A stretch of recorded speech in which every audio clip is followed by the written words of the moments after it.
Planets. मैं Manu Pandey sir आप लोगों का ई प्लैनेट्स में हार्दिक स्वागत करता हूं। आज हम लोग अपने मैथमेटिक्स के तीसरे पार्ट में आ गए हैं जिसका नाम है डेसिमल फ्रैक्शंस। तो इसे समझने के पहले सबसे पहले हम लोग फ्रैक्शन के बारे में जान जाए कि फ्रैक्शन क्या होता है, क्योंकि उसी का यह एक टाइप है डेसिमल फ्रैक्शन, जिसको हम लोग दशमलव भिन्न बोलते हैं।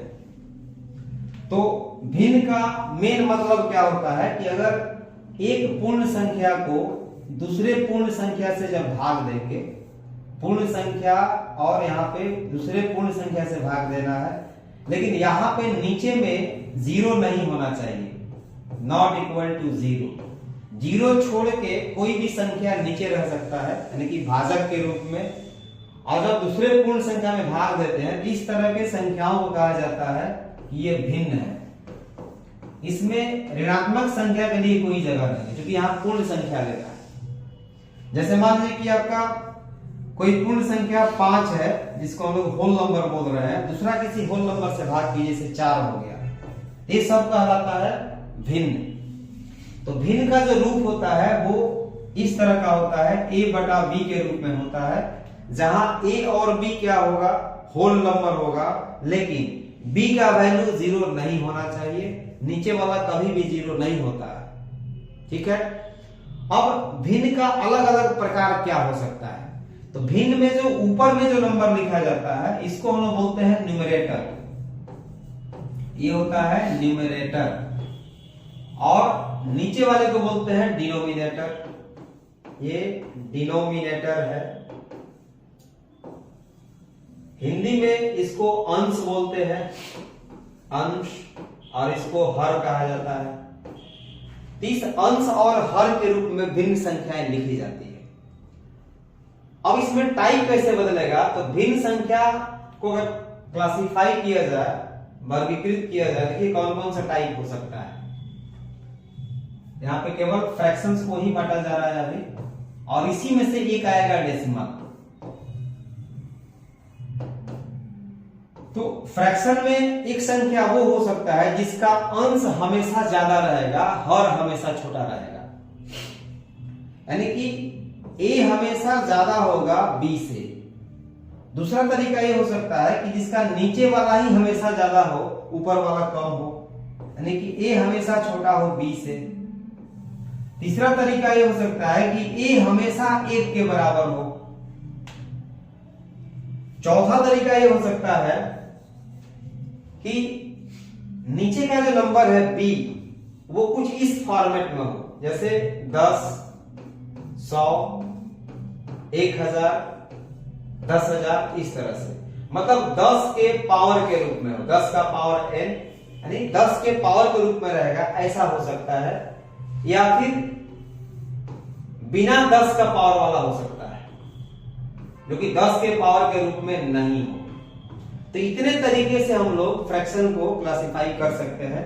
कई बार मिला जुला रूप भी रहता है, आगे हम लोग देखेंगे।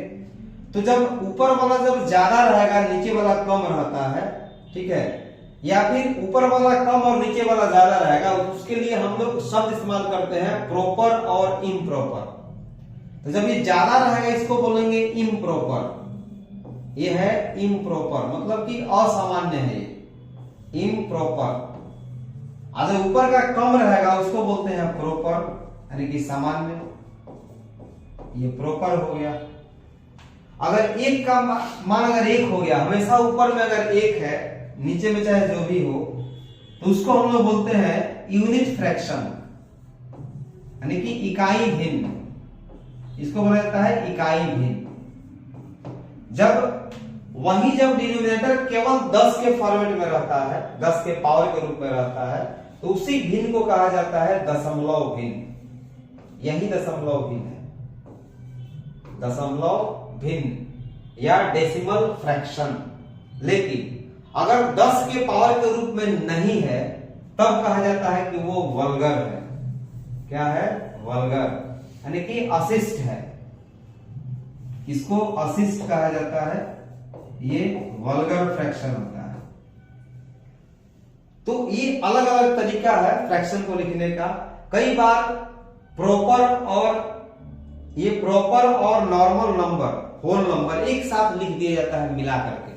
जैसे लिखा जाता है कहीं आप देखते होंगे 4 और उसके बाद फ्रैक्शन लिख देंगे यहाँ पे 1/2, या 4 यहाँ लिख देंगे 5 यहाँ पे 9, इस तरह से। तो जब कोई होल नंबर और उसके बाद में प्रॉपर फ्रैक्शन, ये दोनों जब एक साथ रहता है तो इसको हम लोग बोलते हैं संयुक्त भिन्न बोलते हैं, इसको बोलते हैं संयुक्त, यानी कि ये मिक्स्ड फ्रैक्शन है, ये मिल गया दोनों। ये बेसिकली दोनों में सम का रिलेशन होता है, जोड़ वाला होता है। इसका मतलब कि 4 जोड़ 5/9 पढ़ते हैं 4 होल 5/9, या हिंदी में उसको पढ़ते हैं 4.5/9, ऐसे पढ़ा जाता है। ये सब फ्रैक्शन का टाइप है। तो हम लोग यहाँ पे बेसिकली इस डेसिमल फ्रैक्शन के रूप में जो भी भिन्न होगा उसके बारे में पढ़ेंगे। तो डेसिमल भिन्न की सबसे बड़ी खासियत ये होती है कि हम उसे दशमलव के रूप में लिख सकते हैं। जैसे अगर 2/10 लिखा हुआ है तो हम इसको 0.2 लिख सकते हैं। अगर 2/100 लिखा हुआ है तो हम इसको 0.02 लिख सकते हैं। यानी कि एक पर जितना जीरो रहेगा हमें डेसिमल को उतना ही पहले शिफ्ट करना है, बाएं साइड में ले जाना है।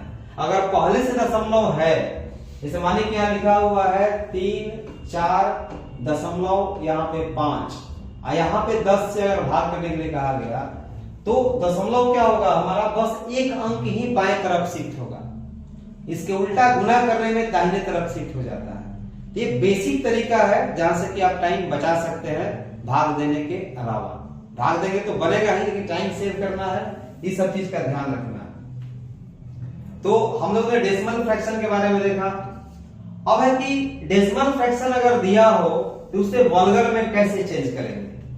जैसे मानिए कि पहले से दिया हुआ है 2.35 और कहा जाए कि इसे वल्गर में चेंज कीजिए, तो बेसिक तरीका ये होता है कि दशमलव को हटाना है तो हम लोग क्या करते हैं 2.35 लिखते हैं, यहां 100 से हम लोग गुना करते हैं और 100 से भाग करते हैं। तो गुना करने पर दशमलव गायब हो जाता है, तो ये बन जाता है 235 और यहां बन गया 100, दशमलव गायब हो गया।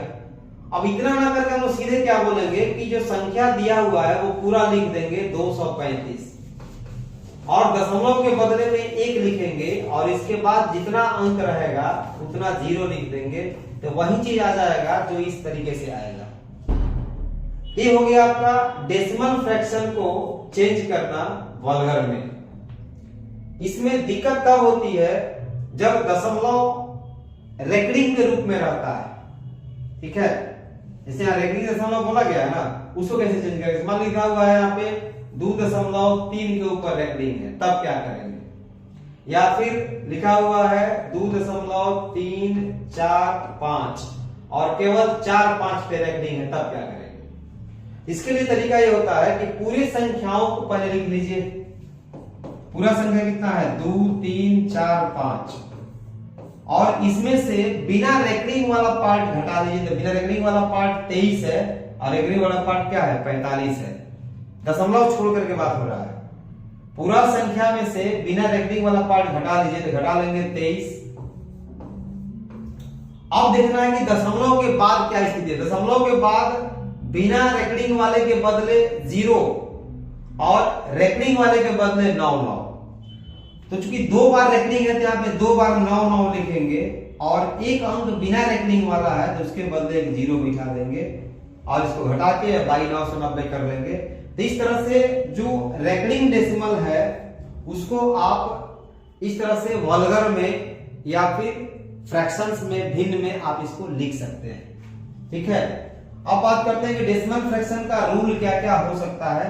तो दशमलव फ्रैक्शन का रूल वही है कि दशमलव में कैसे बदलना है। तो बेसिक जो रूल है वही आपको बताया गया। ऑपरेशंस क्या क्या है, कैसे जोड़ेंगे, कैसे घटाएंगे, कैसे गुना करेंगे, कैसे भाग करेंगे। तो जोड़ने और घटाने के लिए क्या रूल होता है कि उसका एलसीएम निकाल करके और तब हम लोग जोड़ते घटाते हैं। गुना करने का बेसिक तरीका है ऊपर ऊपर में गुना होगा, नीचे नीचे में गुना होगा और ऊपर नीचे में कटेगा।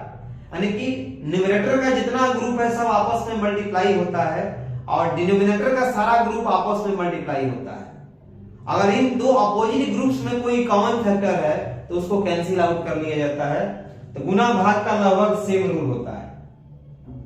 और जहां तक सवाल है इसके फॉर्मूला के लिए, तो जो अलजेब्रा का बेसिक फॉर्मूला है होल स्क्वायर, होल क्यूब, ए स्क्वायर माइनस बी स्क्वायर, वो सारे के सारे फॉर्मूला यहाँ पे भी अप्लाई किए जाते हैं। तो इन सब चीजों को ध्यान में रख करके आप आसानी से डेसिमल फ्रैक्शंस पे काम कर सकते हैं। फिर एग्जाम्पल जहां पे आएगा वहां पे हम लोग फिर देखेंगे उसमें और क्या क्या हो सकता है, क्या कुछ रह सकता है। ठीक है, क्योंकि थोड़ा सा बेसिक आपको कुछ इंपॉर्टेंट फैक्ट्स ही इसमें बताना था, इसलिए आपको ये थोड़ा सा सरसरी तौर पे आपको बता दिया गया।